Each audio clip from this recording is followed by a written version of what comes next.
I'm a chip off the old block.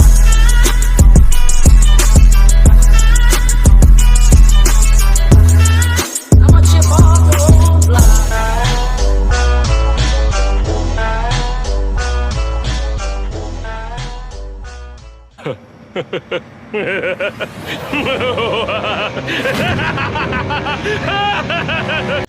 Okay. This is going to piss some people off. Alright, so listen. In the One Punch Man manga, both a cosmic fear mode Garo and a serious Saitama unleash their serious punches in what is possibly the greatest display of power in the entire series to date, with it debatably being beaten by Saitama's serious sneeze. This clash, which I refer to as the serious clash or the serious punch squared, was so powerful that the strongest S-class hero, Blast, was convinced that the energy wave created as a byproduct of his existence was going to destroy the entire Earth. In order to avoid this, he used all of his strength and then some to redirect the energy wave away from the Earth. Following this, we see what appears to be a hole in space, with many people interpreting this to mean that the energy that was a byproduct of the serious clash was powerful enough to erase multiple star systems, if not galaxies, from many light years away in an instant. But my question is this interpretation valid? Well, within this video, I plan to meticulously analyze the serious clash in order to give a valid answer to that question. Even if it's valid or not, I'll then follow up by calculating the amount of energy you'd need to actually destroy multiple star systems or galaxies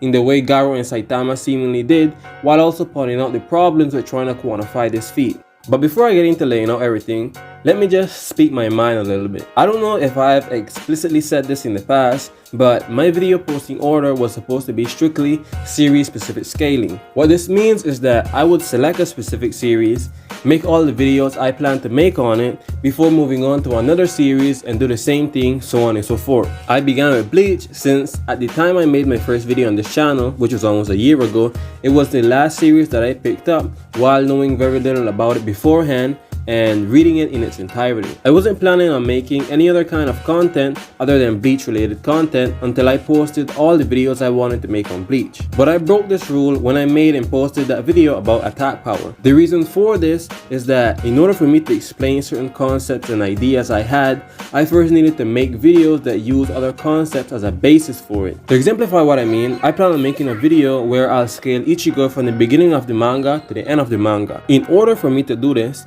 the first two videos in my power scaling guide series needed to exist in order for me to establish certain things within that Ichigo video. If these videos didn't exist, then I would have to explain the concepts I explained in those videos within that video about Ichigo, which would just make said video unnecessarily long. Moreover, when I want to refer to a specific idea, for example, the problem with certain applications of speed in fiction, then rather than giving a link to a video that explains just that, I have to give a link to a video surrounding Ichigo scaling with a specific timestamp in which I talk about the concept I'm referring to. Also, if I were to make another video which uses the same concept, I'd have to either explain it in its entirety within that video, just as I would have done with the Ichigo video, or I would have had to reference the Ichigo video with a specific timestamp, or just play an excerpt from said video. Basically, having a separate video that talks about a concept for general application is better than having a video talking about something else in which I must explain a general concept. I say this because it may seem strange that I'm now suddenly making videos on One Punch Man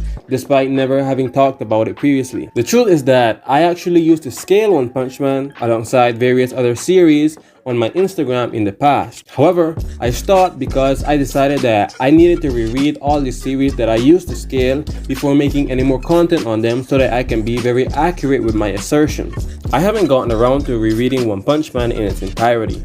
However, the adaptation of Monster Garo and the subsequent reveal of Cosmic Fear Mode Garo has brought so much attention and hype to the series that I decided to spoil myself and make various videos surrounding the things we saw in those chapters. Things that were prevalently discussed. And now, with all of that being said, let's actually get into the topic of discussion. Okay, so to start things off, I'll unbiasedly explain the scene in which the serious clash occurs alongside the immediate aftermath in chronological order. At the end of chapter 166 of the One Punch Man manga, Saitama goes to hit Garo with a serious punch, but Garo uses his ability to copy other abilities and replicate Saitama's serious punch, with Blast saying that the energy released by this clash will destroy the earth. In the following chapter, chapter 167, we see that as their fists are about to clash, Blast uses an ability in an attempt to contain the energy released as a byproduct of their clash. However, their clash is so powerful that Blast cannot fully contain it and opts to, quote-unquote, alter the vector of the destructive energy away from Earth. Blast struggles to do this, but is seemingly assisted by 3 individuals, and combined, they are able to turn what appears to be the genesis of an omnidirectional blast into a unidirectional blast. This unidirectional blast seems to send Saitama and Garo flying in one direction, represented by the smaller beam, while a massive beam of energy rages in the opposite direction. There is then a seeming implication of something being destroyed before we are shown a massive black orb next to the earth that rivals its size, with a statement implying that Saitama and Garo were sent flying due to the recoil of the energy beam. After that, we are shown Garo and Saitama crashing into Io, one of Jupiter's moon. The reason it is believed to be Io is that it's the chapter's name, and the colored panel of the moon matches that of the moon in real life. Now, I'll talk about the 2 most popular interpretations of this scene. The most obvious and popular interpretation of the aforementioned scene is the interstellar destruction theory, which states that the serious clash was so powerful that the energy it released, which was redirected by Blast and company, destroyed innumerable star systems that are countless of light years away. This theory presupposes that the beam increased in size as it traveled, as the visible area it destroyed is incredibly massive despite the astronomical distance from Earth.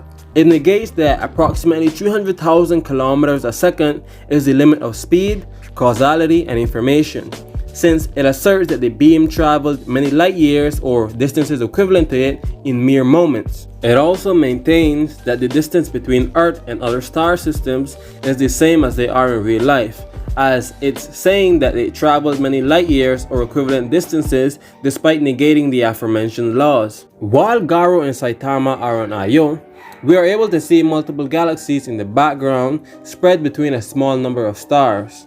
Yet, the hole they created by their clash is filled to the brim with what appears to be stars. However, what if all the objects in said panel aren't just stars, if not also galaxies that are so far away that they only appear to be bright dots in space? This would mean that, in the void created by the serious clash, it's possible that many galaxies were erased. This explanation is the second most popular interpretation, and I call it the intergalactic destruction theory. It has basically the same presuppositions as the interstellar destruction theory, just exchanging stars being destroyed for galaxies. Even though those are the most popular interpretation or theories, that does not mean that they exist without contention. I'll now talk about the many points I've seen various people make when they vocalize their disagreement or point out what they consider to be flaws in the aforementioned theories. Firstly, how can the clash between Garo and Saitama destroy multiple star systems from many light years away, yet only send them to Jupiter's moon, with said moon not even being destroyed when they crash into it?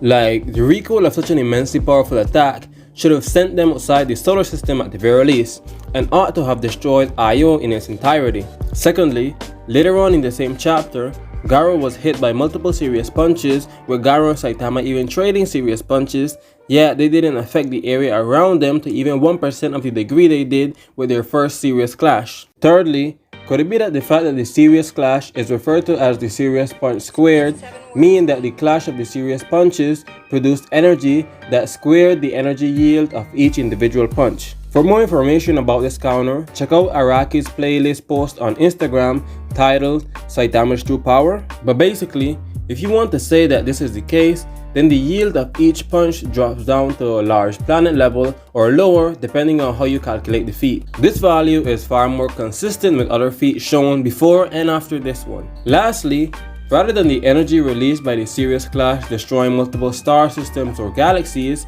it simply pushed them away to the point that they are no longer visible to the naked eye. I'll now point out the flaws with each one of these contentions. In response to the first point, we can attack the presupposition it makes, which is that the reactionary force or recoil of the blast is equal relative or would directly scale off of that of the blast itself, while ignoring personal durability. What I mean by this is that while yes, in real life, action and reaction are equal according to Newton's third law of motion, this principle tends to be dismissed in fictional settings such as this one, as the integration of a character's personal durability alongside not always feeling this reactionary force tends to be at play. For example, the character may punch another character and send them flying while they themselves do not move. The character may release an extremely powerful attack that scales above them, yet they won't be blown away by it. This is exemplified in this chapter, where Saitama unleashes a serious punch on Garo, which sends him flying while Saitama himself does not move or isn't sent flying in the opposite direction. By personal durability, I'm referring to the fact that a character's durability can have weight-like effects which oppose the motion of their bodies. For example, a character with star level durability can have a weight of 60 kilograms and be hit by an attack that moved the moon 100 kilometers. Yet the character with star level durability doesn't even flinch when he is hit by the same attack that moved the moon. This is all to say that due to Garo and Saitama's personal durability, alongside the non-absolute application of Newton's third law of motion, it is perfectly plausible that they destroyed many star systems, if not galaxies, while their bodies only flew to Jupiter's moon from the recoil while also not destroying it. For the second point, the reason why their later serious punches didn't generate the same level of destruction as their initial clash can be attributed to the rationale that Saitama and Garo can control the degree of destruction of their attacks, or that the clash of two opposing but equally powerful attacks resulted in the fact that the character's body didn't absorb the energy from the punches, if not released it omnidirectionally. The reason I say this is because later on, Saitama just puts his hand on the ground and basically destroys one of Jupiter's moon. Yet, his series of serious punches following this just sent Garo flying relatively small distances, and even when Garo's body crashed into small fragments of Io, he just bounced off of them without moving them or destroying them. Does this now mean that a serious punch can't even move or crack a small rock? I don't think so. I think the explanation is that Garo's body absorbed the vast majority of the energy released by the punch, and the minuscule amount that was left over caused his body to be sent flying, but his body didn't possess enough kinetic energy to shatter the rock itself. The reason why he bounced off of it isn't significant, but can be rationalized in a variety of ways. For example, maybe he transferred a lot of his kinetic energy onto the rock, and the rock transferred a lot of it back onto him, causing him to bounce off of it while also losing some energy in the process. This rationale applies something similar to Newton's third law of motion, but it is being applied non-absolutely. Another rationale could be that maybe the laws of reality/physics are not invariable as uniformitarianism suggests. If not, they can change based on specific circumstances, time frames, etc. This would basically amount to being able to explain things that don't make sense within the series, as you can sometimes attribute the author's artistic choices as bypassing logic itself within their stories. The point is that it seems that the area of effect of Saitama's serious punch is variable. My reasoning as to why is because certain objects can absorb the energy it releases. If these objects are powerful enough, such as Garo's body, they will remain intact and only suffer some damage. If the object isn't strong enough, it will absorb as much energy as it can and release the rest in some way. For example, the clash with Boros' collapsing star roaring cannon just parted the skies. That last part can change, since it would seem to suggest that Boros' collapsing star roaring cannon scales to the clash between Garo and Saitama, which is not a discussion I'm currently trying to have. It could also be that Saitama can control the destruction of his attack. I'm leaning more towards the first explanation, as it would explain the clash between the two of them as zero energy being absorbed by either party. If not, due to being equal and traveling in opposite directions, they release their energy omnidirectionally. Now for the third point, which states that the omnidirectional energy of the clash is the squared energy of the punches. I'm not denying this as a possibility, but I do believe that there isn't enough evidence available to currently affirm it. One could also argue that Saitama and Garo were at the epicenter of the explosion before it expanded or was manipulated. This would still mean that they scaled to it. So the square was maybe just for name's sake and had no deeper meaning when it comes to the power of the clash itself. In response to the last point, the energy released by the serious clash was destructive in nature. So, if it reached those celestial objects that are very far away, it likely wouldn't have just gently pushed them out of sight as a casual transfer of momentum. Like, they would have been obliterated if this attack engulfed them in their entirety. Moreover, to even move them, the energy wave would have rivaled or exceeded their kinetic energy, which is not that far behind their gravitational binding energy. Also, the distance that they would have needed to travel alongside the split time frame in which they would have traveled that distance would possibly imply that the yield of moving them would possibly be greater than saying that they were simply destroyed. Again, a celestial object being hit with that much energy which is like radiation in nature, as it is destructive and like raw energy like, would likely not result in just a casual transfer of momentum as stated previously. Because of all of that, saying that they were destroyed makes more sense than saying that they were simply pushed away. Now that I've explained what I've seen other people say in response to the theories and the rationales you can give to those responses, I'll explain the reason I don't agree with the theories. Okay, so my main problem with these theories is that they are full of holes, as there are things within chapters 167 to 169 that contradict them, alongside the fact that the basis for the argument is very weak. To justify my argument, I'll first point out all the things that contradict the theories in the chronological order they appear. After that, I'll explain and address all of the counters to the contradictions whose existence I'm arguing for. Following this, I'll ultimately explain whether or not the theories are actually valid. Before I get into laying out what I consider to be contradiction to the theories, I should preface it by saying that the points are more cohesive than independent. What I mean by this is that, on their own, some of them may not be that convincing or solid. But when you put them all together as a whole, i.e. when they are bound, their power to contradict the theories are massively amplified. It's similar to how, on its own, circumstantial evidence doesn't hold up in court, but when combined with other pieces of evidence, they can be used as evidence that solidifies the prosecution's argument. With that out of the way, let's begin. Firstly, when we are shown the quote-unquote boom effect panel, which many people believe is depicting the destruction of many stars if not galaxies, it comes together with what appears to be rock-like particles or fragments. Surely if many stars or galaxies are being destroyed, you wouldn't represent it with rocky planet fragments. Based on this, I believe this boom effect panel is actually in reference to Saitama and Garo crashing into Io. While we later see a trajectory line and a crash on Io, we don't actually see them crashing into Io. What I mean by this is that we don't see them approaching Io, then crashing into it. Rather, we see the trajectory they traced and a bunch of dust representing where they crashed and the destruction it caused. Meaning that the panel that shows them crashing into Io doesn't show them crashing into Io. If not, it shows moments after they've crashed into Io. The difference is crashing into versus crashed into.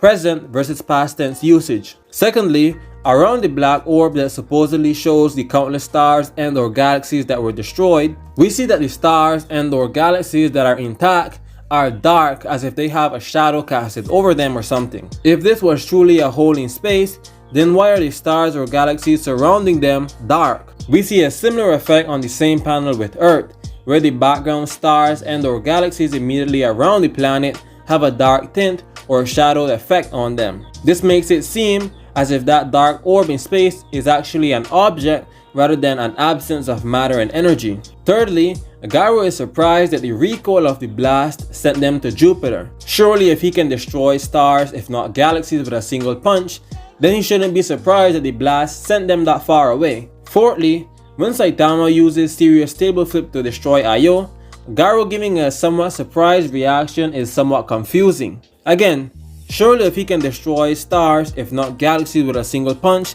then he shouldn't give this kind of reaction. Fifthly, when Saitama performs his Sirius table flip, we are given 5 different pages depicting the destruction of Io. But when the Sirius clash supposedly destroyed innumerable star systems, if not galaxies, from what is possibly millions of light years away, we just get one black and white panel with it never being mentioned again. Why is an astronomically greater feat being treated like trash in terms of how much it is emphasized when compared to such a massively inferior feat? Sixthly, Saitama punching Garo across the entirety of Io is given a whole full spread colored page, while the destruction of stars and or galaxies is being treated like trash. Again, why is an astronomically greater feat being treated like trash in terms of how much emphasis it is given when compared to such a massively inferior feat? Seventhly, when Saitama unleashes his Sirius sneeze, Murata dedicates not one, not two, but 3 whole full spread colored pages to depict the power and impressiveness of the feat. For the 3rd time,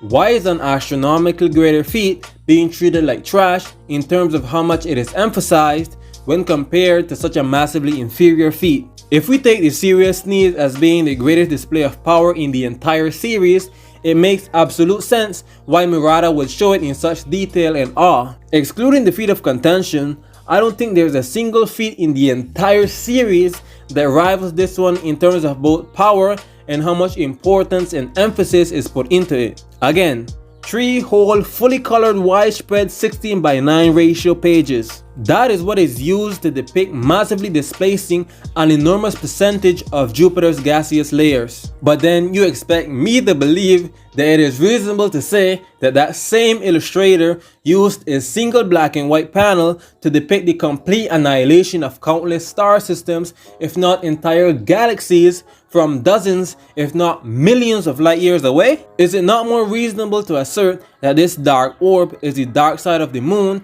rather than an absence of an ungodly amount of matter? This is especially plausible when you take into consideration what I said in my second point about how the stars and their galaxies in the background that immediately surround the orb are darkened, and we only see this effect again with the Earth, which is right next to it. If we take this feat as coming second place to the literal obliteration of countless star systems, if not entire galaxies, from dozens, if not millions of light years away, it makes absolutely no sense for this massive contrast in emphasis to exist. However, if we say that they didn't actually destroy those countless celestial bodies and that the dark orb is actually the dark side of the moon, suddenly everything makes sense. But I'm not done with pointing out inconsistencies.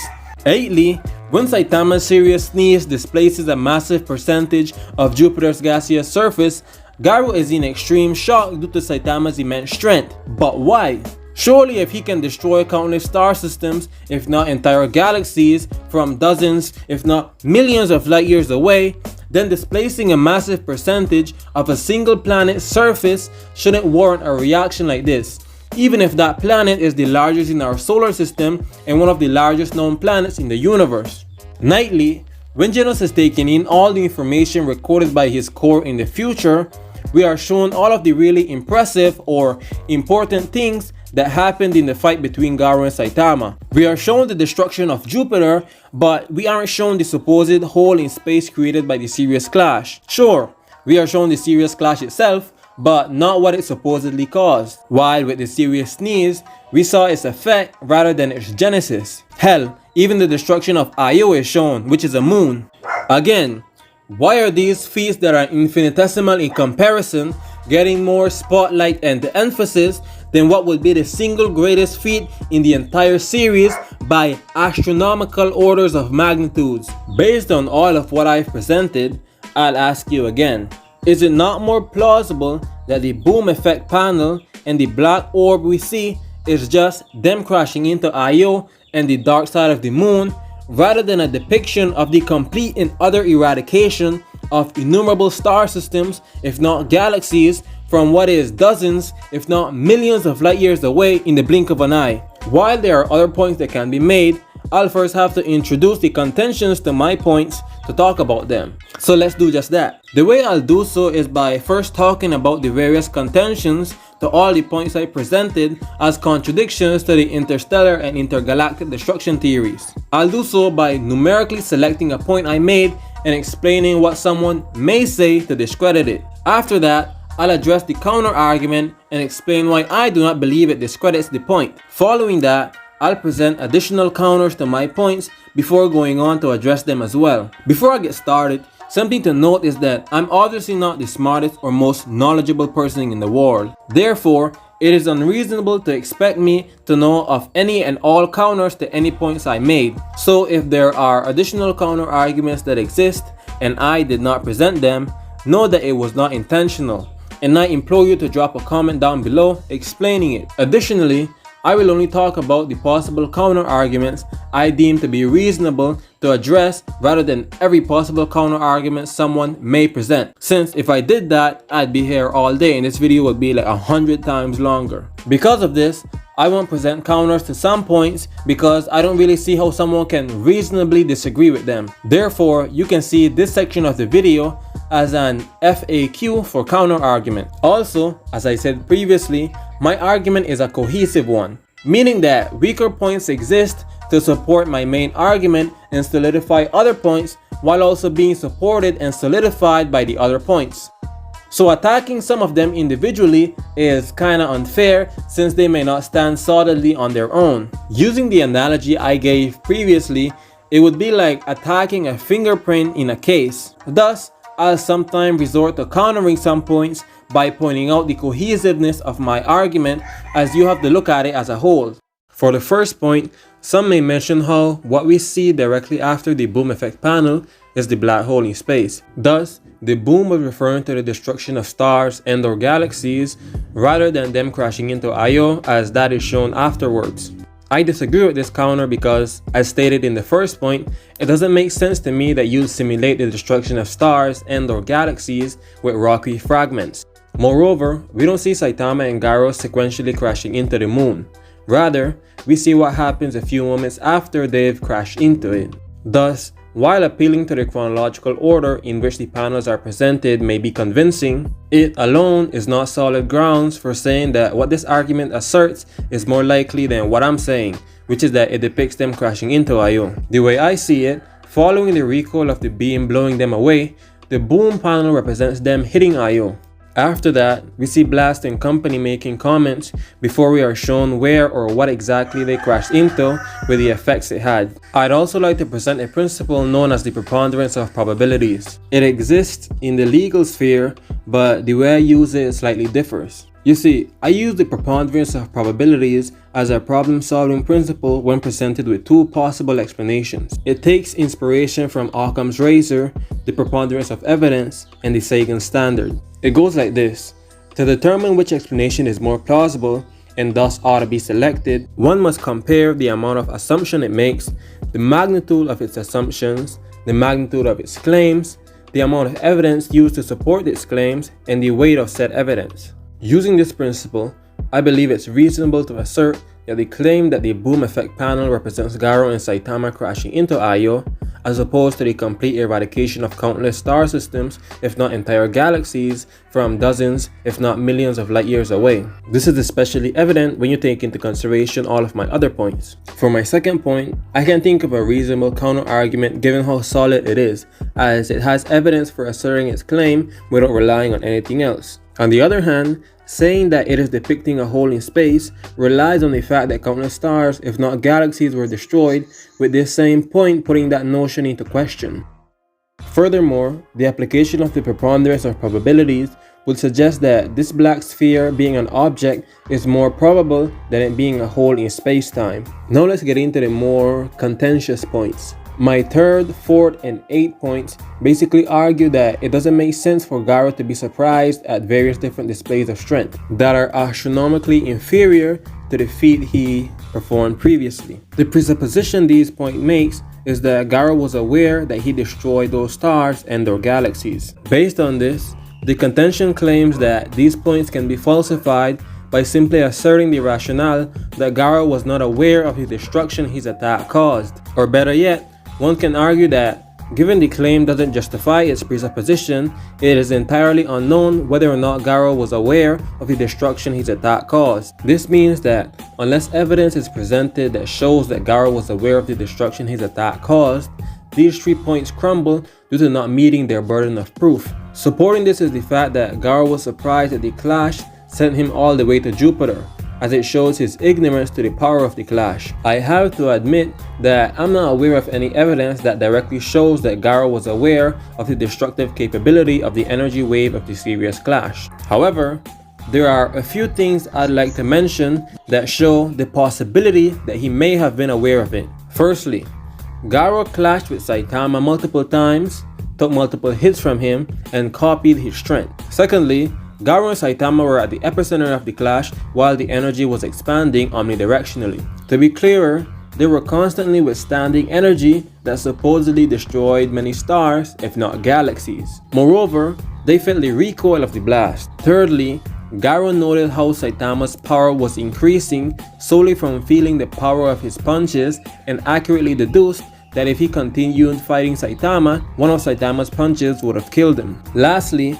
it is stated that Garo gains knowledge on the flows of all energy and the behavior of all forces in the universe. What all of this means is that it is pretty evident that Garo knew of the power both himself and Saitama possessed, meaning he knows how much power his punch and Saitama's punches carry. Also, if he knows the behavior of all of the forces in the universe, then his sensing and withstanding of the energy released by the serious clash should be reasonable grounds to assert that he'd know what kind of destruction it can cause. Even if his estimation of its destruction is not exact, he should be within at least a 9 order of magnitude range. Supporting this is the fact that he was aware of the existence of gamma ray bursts. Based on this, he should also be aware of supernovas and the amount of energy they release. Again, as said previously, there isn't anything that directly suggests he'd be aware of the level of destruction the serious clash is capable of. But there is one more thing I've yet to mention, and that is the fact that Garo looked in the direction the supposed hole in space would have been and doesn't really say anything. We know this since we see that the direction the beam traveled was directly perpendicular to the back of the moon and the opposite direction traveled by Saitama and Garo. We then see the back of the moon in a zoomed in shot while Garo is looking in that direction.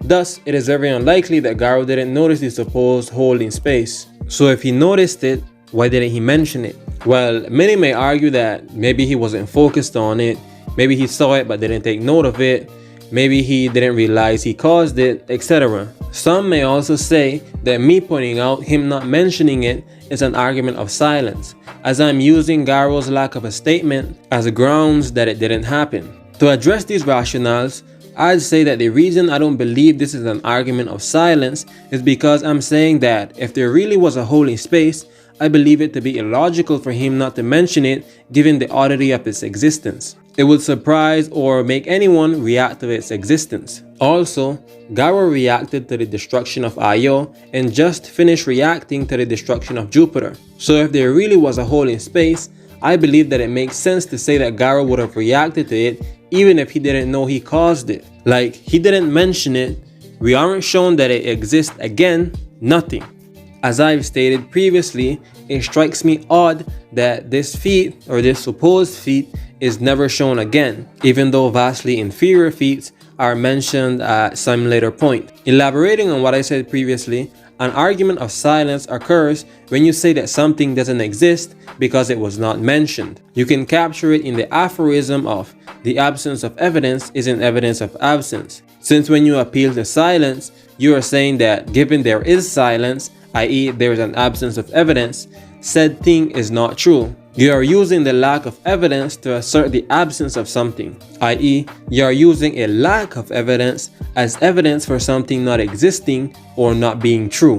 While I am using the fact that Garo didn't point out the supposed hole in space, i.e. an absence of evidence, to prove that the hole doesn't exist and to stop my claims from being falsified, i.e. claiming it to be an absence of evidence, it is more complex than that. What I am saying is that given Garo's vocalization of his surprise with things such as being propelled to Io, witnessing the destruction of Io, and witnessing the displacement of a large percentage of Jupiter's gaseous surface, it seems logical to me that he would not mention or comment on in any way a massive hole in space if he saw it. And if it really exists, it is very plausible that he did see it. Therefore, I'm not necessarily appealing to silence, since I'm saying that if we grant the argument that he destroyed many stars, if not galaxies, then him not mentioning the hole seems unreasonable given his mention of other things. Therefore, I do not believe it to be reasonable to grant said argument if that is the outcome. It isn't that it doesn't exist because he didn't mention it. If not, based on his other responses and the fact that he is or was a human or is nigh identical to one in terms of behavior and intellect, it seems unreasonable to me that he would not mention or react to a hole in space he most likely saw in any way, shape, or form. This is especially true when you consider all my points as a whole cohesive argument. To conclude this section of the segment, while these 3 points may individually crumble, I do not believe they do so completely, as on their own, they may not be able to counter the theories or hold up against all scrutiny. However, when they are considered as a whole with all the other points, they work as great supporting pieces. Keeping on the topic of these 3 points, I present a few counter arguments that apply to all the points, but they are mainly levied towards the 8th point, which talks about how Garo was surprised at the destruction of Jupiter, which doesn't make sense if he can destroy countless solar systems, if not galaxies. The first counter argument claims that the reason Garo was surprised wasn't because of the feat itself, if not that what caused the feat was Saitama's sneeze. The second counter argument goes like this. After witnessing Saitama's desecration of Jupiter, Garo says that because of this feat, Saitama is a monster that shouldn't be allowed to roam the earth. However, he then follows up by saying that the same thing applies to him, which implies that he could also do what Saitama did. The third counter argument goes like this. Garo wasn't surprised by Saitama's destruction of Jupiter. If not, he sensed the power held by the sneeze and was surprised by that. To be more specific, he wasn't surprised by the destructive capability of the attack, if not its attack potency. Supporting this is that there are instances in which characters can seemingly sense the strength of an attack before it is fired. An example of this is Blast reacting to Saitama and Garo's clash, saying that it will destroy the earth before either of their fists even clashed. The problem with the first and third counter arguments is that 1. They exist as rationales solely to stop the arguments from being falsified and don't have anything supporting them, i.e. they are ad hoc rationalizations. 2. Garo looks back at Jupiter to really see what Saitama did to it before expressing his shock, which shows that he was impressed by the destruction the serious sneeze caused rather than sensing the power it carried and being surprised by that. And 3. Garo reacted to the destruction of Io in a similar but less impressed manner. When this is taken together with all of the other points I made, the solid nature of the cohesive argument makes these counters less hard-hitting compared to when the point must stand by itself. The problem with the second retort is that it is a non sequitur. Garo is not saying that he can also perform this feat. Whether you believe he can or not is irrelevant. Rather, he is saying that he is also a monster that should not be allowed to roam the earth. Both of them being monsters that should not be allowed to roam the earth does not mean that their strength is equal or that they are both on the same level. A star-destroying entity and a galaxy-destroying entity can both be called monsters that should not be allowed to roam the earth. However, a star-destroying entity being perplexed by the strength of a galaxy-destroying entity and then saying that both themselves and the galaxy-destroying entity are monsters that should not be allowed to roam the earth is not indicative of their relativity. This is not to say or negate that Garo or Saitama are star and galaxy-destroying entities. Rather, it is to show how the second retort is flawed. With that being said, we can finally move on to the other points I made. The 5th, 6th, and 7th point I made basically say the same thing and just use different instances of it happening. They basically say that it doesn't make sense for such an astronomically greater feat to be treated like trash compared to vastly inferior feats in terms of the emphasis put into them. I do not have a reasonable counter argument for these points, as they are pretty solid and stand on their own. Finally, I'll touch on the 9th point I made. This point is closely related to the 5th, 6th, and 7th point, as they all point out how these astronomically inferior feats are treated with greater importance and are given more emphasis than the supposed greatest display of power and destruction in the entire series. They just do it in a different way. Just like the other arguments, I do not have a reasonable counter for this one, as it is pretty solid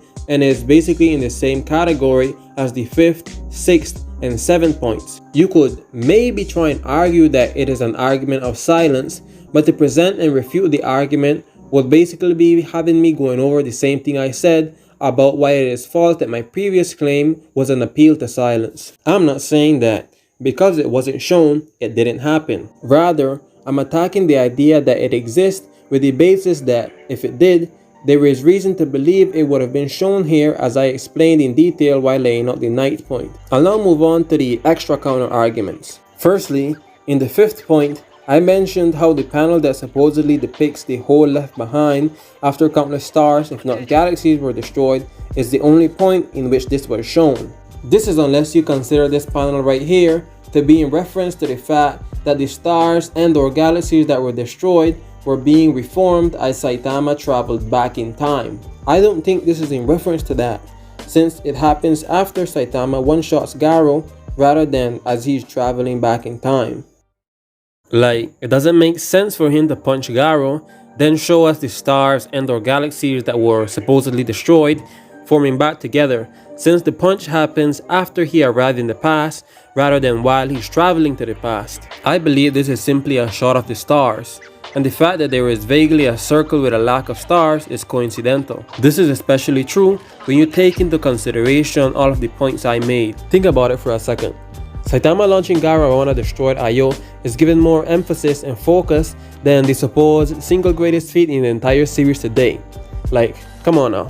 Something else people may want to bring up is that Garo shot out a gamma ray burst, which means that he is at least large star level, which supports that he blasted away many star systems, if not entire galaxies. Rather than regurgitating it here, I suggest you watch this video in which I explain why I also disagree with that theory or meta or whatever you want to call it. The final counter argument I'll present is that when Garo looks in the direction of the black orb, we see the opposite side of the moon illuminated. I argue that this side of the moon was black, so does this not contradict my point? Well, even if you want to ignore all of the other points I made which corroborates my argument, the shot that shows this also shows that there is a darker side to the moon in around the same area.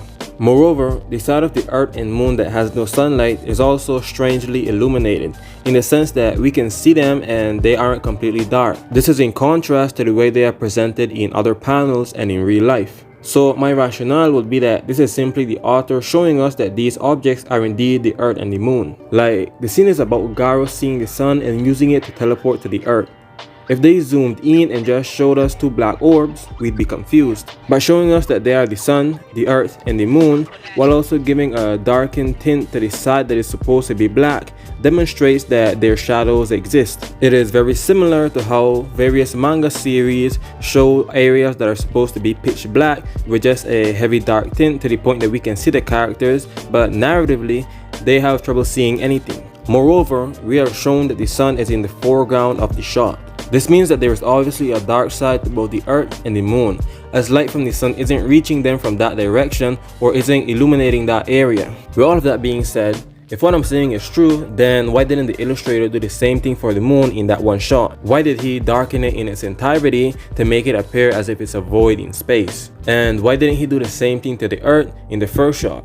We see that the earth and the moon have a similar shadow direction / orientation. I have no idea why this was done, and I'm not going to act like my explanation is perfect and without flaws, because that isn't the case. All I can reasonably say to you is that the black orb we see being the moon is the most valid assertion one can make based on all of the available evidence, and it is far more desirable logic-wise than saying it is a massive absence of stars and or galaxies. Or at the very least, is far more desirable logic-wise than the explanation proposed by the theories that are being discussed. Such a basic unsolved problem or crack in my model doesn't invalidate the model in its entirety, and if you believe my model is false, then you'd intrinsically agree that the theories I'm discussing are also false. Holding the prior stance and saying that these theories are true are mutually exclusive. My goal with this video isn't to give an explanation to what we see.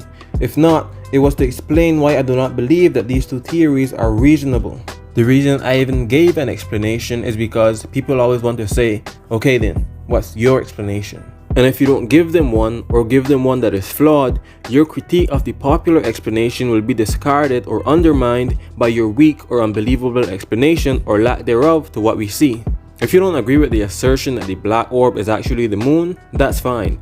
I don't expect anyone to accept that. However, I do expect people to at least acknowledge the various flaws in saying that this black orb is a representation of a massive absence of star systems and or galaxies. Now, with all of that being said, what is my verdict on the theories? My verdict is that these theories are implausible and far-fetched. I hold this belief for a variety of reasons. Firstly, the foundation and evidence that supposedly supports this feat is very weak. The main evidence for its existence is that 1.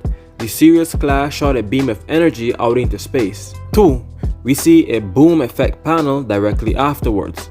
And 3. We see a massive dark orb next to the Earth. Using this, the theories infer that the boom panel represents the destruction of countless star systems, if not entire galaxies, from dozens, if not millions of light years away, and that the dark orb panel is actually an absence of an innumerable amount of stars and or possibly galaxies in the universe. The inference of the first piece of evidence isn't really something someone can reasonably disagree with. However, the inference of the second piece of evidence is an extraordinarily great claim, and I believe it to be less plausible than simply saying it represents Garo and Saitama crashing into Io. Supporting this is that the boom effect panel depicts what appears to be fragments from a rocky celestial body. I do not believe it to be reasonable to represent the destruction of stars, if not entire galaxies, with rocky fragments. Moreover, I believe that the application of the preponderance of probabilities would suggest that this interpretation is more solid solely due to the fact that the inference does not make a claim that is as extraordinary as the other one. Furthermore, it is a very reasonable explanation of the boom effect panel. The inference of the third piece of evidence is also a very extraordinary claim. The alternative would simply be that it is the dark side of the moon. Based solely on the magnitudes of the claims, the alternative should be chosen as it is far more plausible. Supporting the alternative is the fact that the background celestial objects in the immediate vicinity of the dark orb are darkened. This effect is only ever seen again with the background celestial objects in the immediate vicinity of Earth. To me, it seems far more reasonable to suggest that the dark orb is an object rather than an absence of a massive amount of energy and matter. This object would be the dark side of the moon, given we see a blacked out section of the moon in multiple different panels. There are other pieces of evidence that people point to in support of the theories, but they are external and have their own solid counter arguments. Secondly, this supposed feat lacks the importance and emphasis it deserves if it was real, as astronomically inferior feats are treated with a greater level of importance, significance, emphasis, and awe in comparison. Moreover, these self-evident feats are referenced again at a later point, but this one isn't. I deem this to be unreasonable and illogical given the sheer nature and magnitude of the feat. I believe that if the complete annihilation of countless star systems, if not entire galaxies, from dozens, if not millions of light years away was something that actually happened, then the illustrator would have given it enormously greater shine than what was given. Thirdly, Garo gave surprise reaction on numerous occasions at various different feats that are massively inferior to the destruction of countless star systems, if not entire galaxies. He reacts to these feats as if they're supposed to be impressive, and while they are impressive, they shouldn't be to him given he can destroy countless star systems, if not entire galaxies. This point is highly contentious and doesn't really hold up on its own due to the uncertainties that surround it. However, given the sound nature of the other points, this one works as supporting evidence for their claims. All in all, I believe that simply saying that the dark orb is the dark side of the moon is a far more reasonable and likely explanation than saying it depicts countless star systems, if not entire galaxies, being destroyed. Even though I disagree with the theories, the rest of this video will assume that they are right and will try to quantify the actual energy release of the clash. The reason as to why I'm still making the calc is because when this feat was first brought to my attention, I agreed with it. I made a 3-part post on my IG wherein I explained why I believe these theories were accurate. They're still up if you want to read them. While I was in agreement with the scaling, I spent many hours making a calc for the feat. Now that I disagree with it, rather than simply deleting the calc, I'll present it here since there are bound to be some people who still agree with the theories. It is also possible that someone debunks my explanation, which would make this calc useful. That someone can be a power scaler, the illustrator, or the author. Anyways, with that out of the way, I'll move on to the physical/mathematical aspects of the feat, working under the interstellar and intergalactic destruction theory, whether or not you believe them to be valid. As a quick refresher, these theories state that the spherical void we see is actually a blast of energy that erased multiple star systems or galaxies from existence. The way this feat will be calculated is by using the inverse square law, which is basically a formula used to determine the amount of energy emitted from a source at a particular distance by knowing the amount of energy at another distance. It supposes that as distance increases, the intensity of energy increases at the same rate if it's being radiated from a source. I'll be using various distances that are based on the furthest stars or objects that are visible to the naked eye. Something that should be noted is that it will be asserted that objective time exists within the series. The reason for this is that when we see stars, we are actually seeing them in the past, due to the amount of time it takes light and thus information to travel from them to us. This is also why we created a metric known as light years, as light moves at a finite speed and is dwarfed by these astronomical distances. On top of the aforementioned, there are also a multitude of problems with trying to quantify this feat. Going with the interstellar or intergalactic destruction theory, we know that it is massively into the multi-solar system or multi-galaxy level range due to destroying so many star systems or galaxies that it left an extremely large and notable hole in space. The problems that arise are trying to quantify the maximum distance between the Earth and the farthest star that was destroyed alongside the properties of that star. That last one doesn't really apply to the intergalactic destruction theory. For the interstellar destruction theory, many people have tried to solve the first problem by saying the following. The furthest visible stars are 3 to 16,000 light years away. Thus, that is the limit. Rho Cassiopeia is one of the furthest visible stars with a distance from Earth of 3.4 thousand light years. And given we know its properties, we can quantify its gravitational binding energy and apply the inverse square law to quantify how much energy was released from the collision. For the intergalactic destruction theory, they say that the Andromeda galaxy alongside some other galaxies are visible to us in the night sky, and the manga even shows that galaxies are visible. Given that these galaxies are millions of light years away, that is the limit. We have calculated the amount of energy needed to destroy galaxies such as the Milky Way, so we can use that and apply the inverse square law to quantify how much energy was released from the clash. Something that must be understood is that there really isn't a quote-unquote upper visibility limit when it comes to our naked eyes. Rather, this limit is defined by the size, luminosity, and distance of the object in question. Therefore, in trying to quantify a range limit, one supposes that the attack traveled in the direction of that object when this has yet to be determined. Without this determination, an exact and accurate value cannot be known. That is the inherent problem with this calc. While I won't do it because it's way too much work, you can make a meticulous calc by doing this. First, determine the time of day and date to find the orientation of the Earth relative to the Sun using the fight's location. Then, alongside the side of the Earth that is visible in the panel, determine the direction in which the beam traveled relative to the Sun. This might require you to use the shot of Jupiter's moon to determine the position of the entire solar system. With all of that, get a star map or whatever and trace an approximate trajectory that the beam would have likely paged through. From this trajectory, determine the furthest and most visible object, visible to the naked eye of course. After that, calculate the gravitational binding energy of that object, or the amount of energy needed to destroy the galaxy you found, and apply the inverse square law to determine the amount of energy released by the clash. You could also try to determine the largest and furthest stars affected and apply the inverse square law to that rather than just the furthest object, or just do the furthest object whose properties are known. You can also use the trajectory traced by Garo and Saitama when they were blown back by the recoil of the attack to determine its trajectory as well.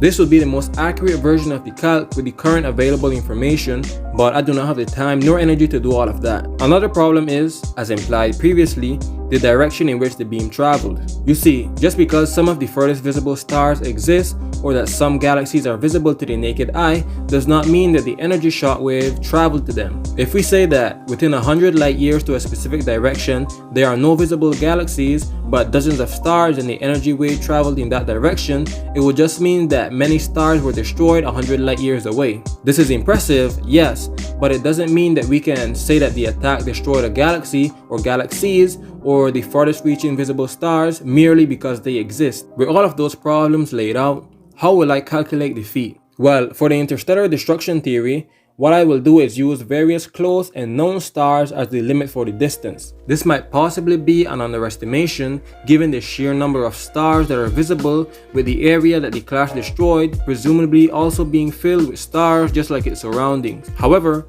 I've expressed the problems with greater distances. So starting off with the interstellar destruction theory, the stars I'll be using are Sirius, Vega, Alnair, Rigel, and Rho Cassiopeia respectively for the limits of the blast. Let's start off with Sirius. Sirius is said to be the brightest star in the night sky. It is almost 9 light years away from Earth, its mass is more than twice of that of the Sun, and it has a radius that is almost twice of that of the Sun. This is the formula for gravitational binding energy, where U is the gravitational binding energy, M is the mass of the object in kilograms, and r is the radius of the object in meters, assuming that it is spherical. Unlike planets, stars are gaseous, plasmatic, very massive, and very hot. Because of this, we have to modify the gravitational binding energy formula to this, where n represents the polytropic index, which can be summarized as taking into consideration the fact that density and pressure increases as radius decreases,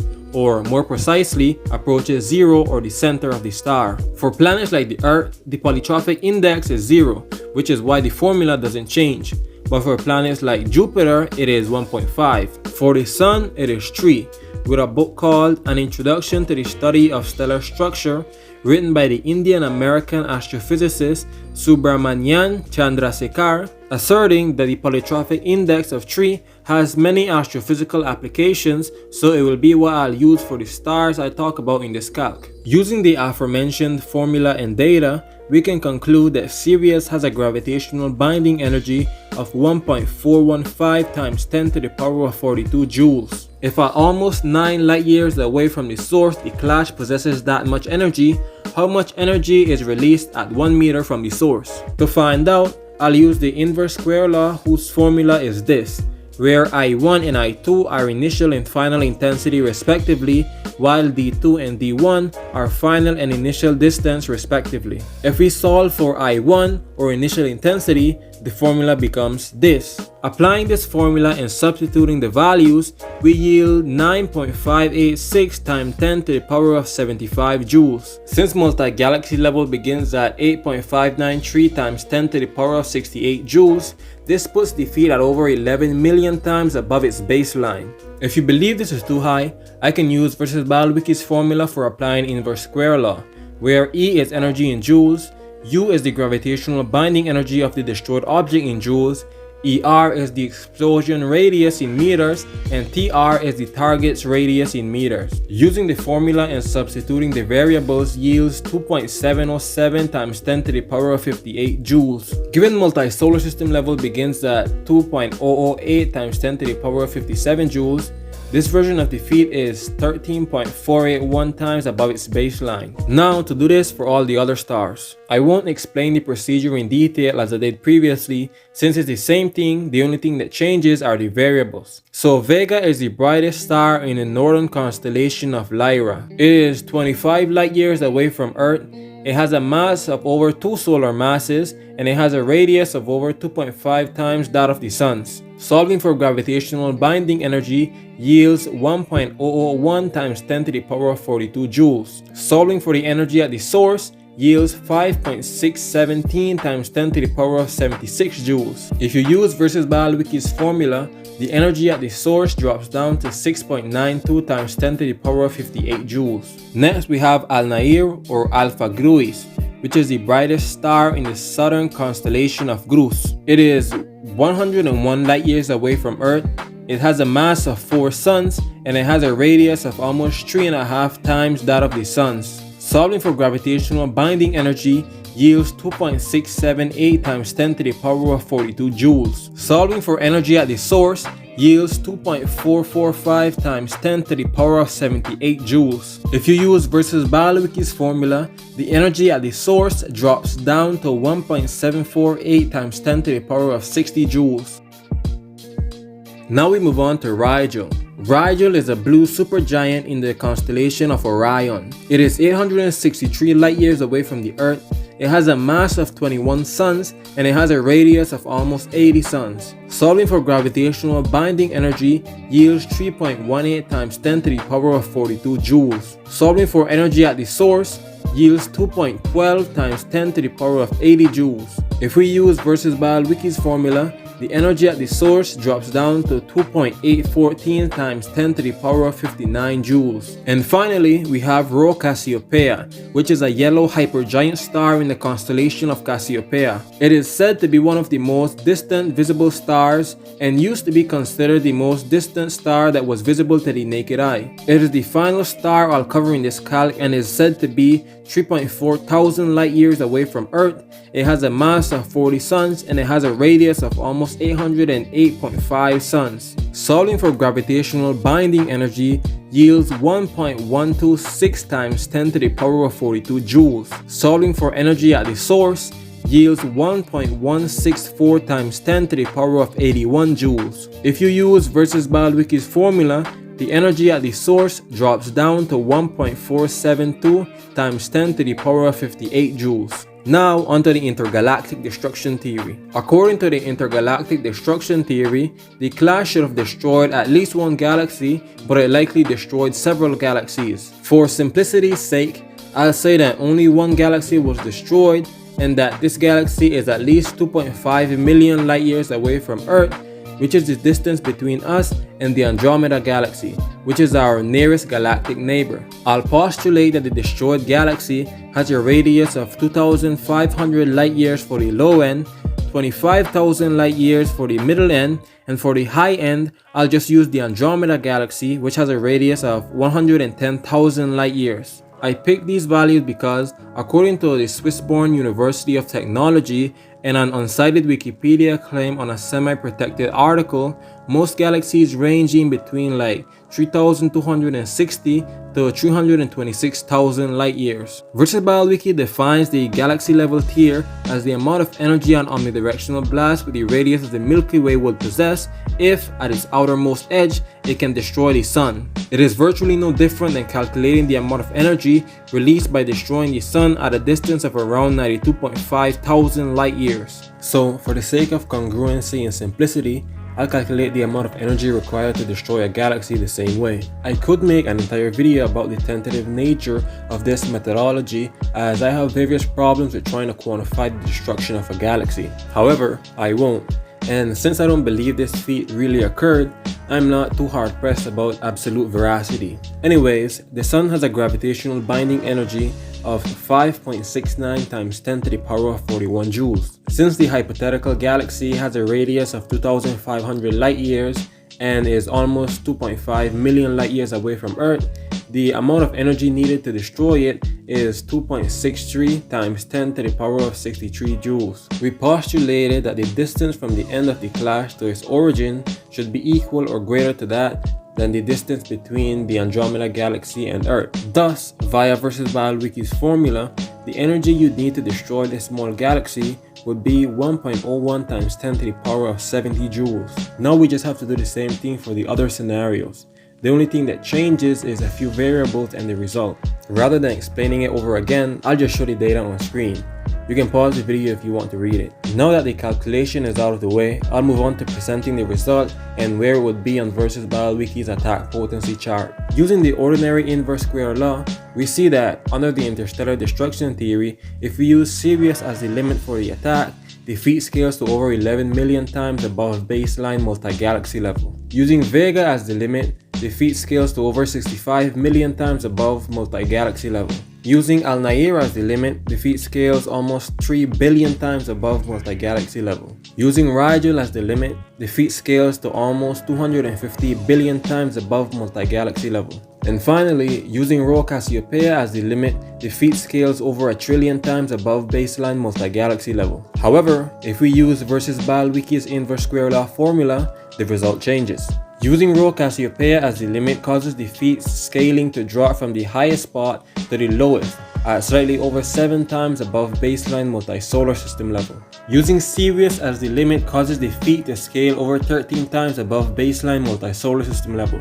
Using Vega as the limit causes the feat to scale over 34 times above baseline multi-solar system level. Using Rigel as the limit causes the feat to scale to approximately 140 times above baseline multi-solar system level. And finally, using Al-Nair as the limit causes the feat to scale to almost 1,000 times above baseline multi-solar system level. For the intergalactic destruction theory, in all three scenarios, the feat scales to 1.01 times 10 to the power of 70 joules, which is almost 12 times above baseline multi-galaxy level. As you may have noticed when I was presenting the calcs, the results for these three last calcs gave the exact same value.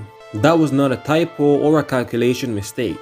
That was the result you yield when you use versus Bald-Wiki's formula for this feat. And that's the problem I have, so let me rant for a few minutes. This section is just me expressing my honest thoughts and doesn't reflect on the veracity of my conclusions surrounding the validity of the feat in of itself. Okay, so as stated at the beginning of this calc, this feat should at least be multi-solar system level if we suppose that it actually happened. The fact that the destruction of like small stars results in multi-galaxy levels of energy is not trying to say that via this calc, Garo and Saitama can destroy multiple galaxies at full power. Rather, that would be their classification based on the way Versus Battle Wiki defines that tier. The reason it is that high is that Versus Battle Wiki's inverse square law formula takes into consideration the radius of the object that is being destroyed. They use this radius as a divisor of the distance from the source, which reduces the calc's yield.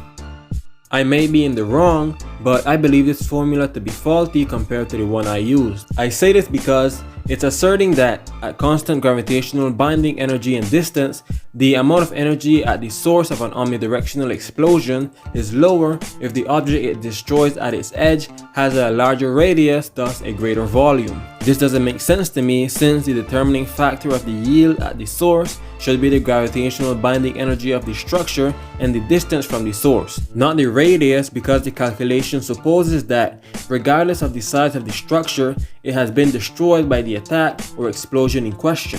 The formula they use results in paradoxical conclusions, where destroying Al-Nair, which is 101 light years away from Earth, is over 100 times greater feat than destroying Rho Cassiopeia, which is over 3,400 light years away from Earth. This is despite the fact that Rho Cassiopeia is over 33 times further away than Al-Nair, with their gravitational binding energy being within 2.5 times of each other. Rho Cassiopeia is 10 times heavier and over 310 times wider. Due to the disparity between its mass and radius, its gravitational binding energy is lower than that of Al-Nair's by a relatively small amount. However, this should not entail an over 100 times energy difference where Rho Cassiopeia is a smaller one. With my method, which is just removing the spherical area of the formula and using the variables of initial and final intensity and distance, the energy intensity at the source increases as the distance increases, so long as the gravitational binding energy is constant. Like the Versus Battle Wiki formula is literally saying that destroying Sirius with a gravitational binding energy of 1.415 times 10 to the power of 42 joules at a distance of 8.7 light years would be almost twice as impressive as destroying Rho Cassiopeia, which has a gravitational binding energy of 1.126 times 10 to the power of 42 joules at a distance of 3,400 light years, due solely to the fact that Rho Cassiopeia is larger. The difference in their gravitational binding energy is literally less than 30%, with the distance from the source being nearly 400 times greater.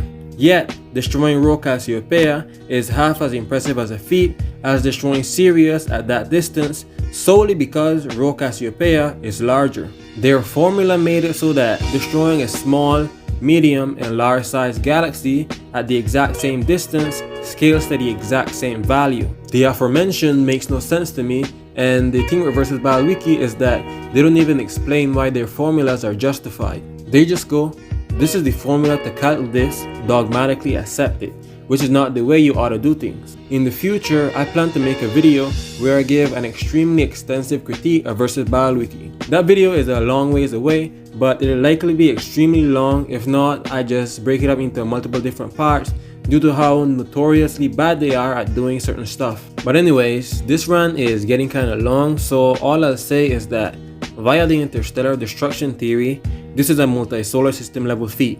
That multi-galaxy level rating via the interstellar destruction theory is possibly numerically accurate, but will likely be downgraded to a multi-solar system level if Versus Battle Wiki were to redefine their tier borders using the same method I used. For example, they define multi-solar system level as basically destroying both the Sun and Proxima Centauri in an omnidirectional explosion. Via my formula, the Sun would have a gravitational binding energy of 5.698 times 10 to the power of 41 joules. Using the distance between the Sun and Proxima Centauri of 4.246 light years, or 4.017 times 10 to the power of 16 meters, the yield for baseline multi-solar system level would be 2.298 times 10 to the power of 75 joules. Compare this to VersusBiolWiki's baseline for multi-solar system level, which is 2 times 10 to the power of 57 joules, and you'll see that it is over a quintillion times lower than where mine would be, which is like 10 million times above baseline multi-galaxy level. This puts the supposed multi-galactic feats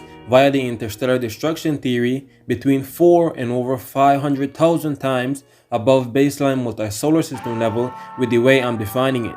Anyways, it's time to conclude this video. To answer the proposed question, I do not believe that the clash destroyed multiple star systems, if not galaxies. The reason I hold this belief is that, in saying that it is true, countless inconsistencies and nonsensical evidence arises. However, in saying that it is false, the vast majority of these inconsistencies disappear. With this, we are open to speculate on what actually happened or what that black orb in the panel actually represents. While it may initially seem nonsensical or less logical than saying stars or galaxies were destroyed, I propose that simply saying that the dark orb is the moon is a far more likely and reasonable explanation. It lacks the many inconsistencies of the other explanation, its claims is far less extraordinary, and there are many things that suggest that it is true. When analyzed from a logical perspective, it is evident that this explanation has a higher chance of being true than the other. And yeah, that's about it for this video. Bye.